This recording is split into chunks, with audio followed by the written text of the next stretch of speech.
The DASH diet emerged from clinical research with one specific target: lowering blood pressure without medication.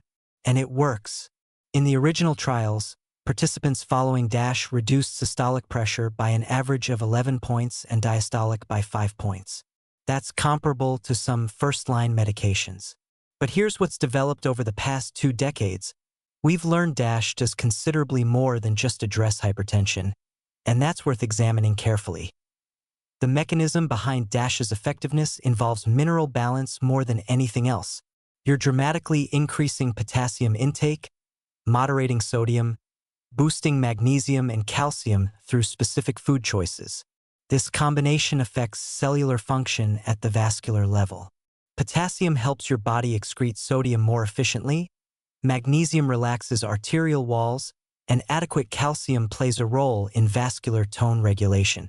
The high fiber content, typically 30 to 35 grams daily on DASH, provides additional benefits through improved gut health and reduced systemic inflammation. Let's talk implementation, because this is where most people struggle. The standard DASH approach starts at 2,300 milligrams of sodium daily, which honestly isn't that restrictive. Most Americans consume 3,400 to 4,800 milligrams, so you're cutting by about a third. After adapting for several weeks, some people progress to 1,500 milligrams. That's the therapeutic level showing maximum blood pressure reduction.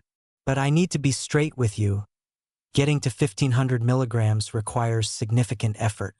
You're preparing virtually everything at home, reading every label obsessively, and avoiding most restaurant food.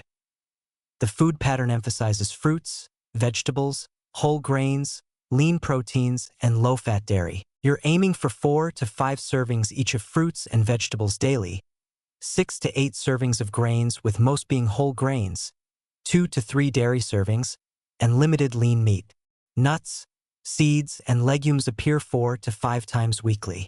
This creates a nutrient-dense pattern naturally high in potassium, magnesium, calcium, and fiber while being lower in saturated fat and sodium.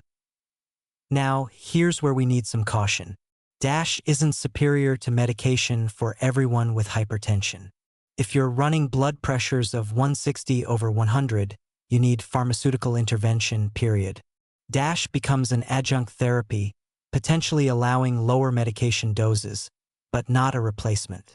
The research shows DASH works best for prehypertension and stage 1 hypertension. For more severe cases, it's part of a comprehensive treatment plan. What impresses me about DASH is the broader metabolic benefits.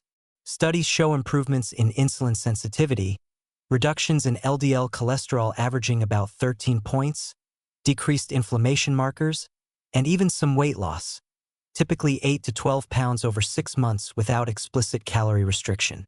The pattern affects multiple cardiovascular risk factors simultaneously. The honest assessment is that DASH represents evidence-based nutritional medicine for cardiovascular health. It requires genuine commitment and lifestyle adjustment, particularly around sodium reduction and meal preparation. The benefits extend beyond blood pressure to comprehensive metabolic improvement. For people willing to engage seriously with dietary change, DASH provides a therapeutic pathway with strong research support and minimal risk.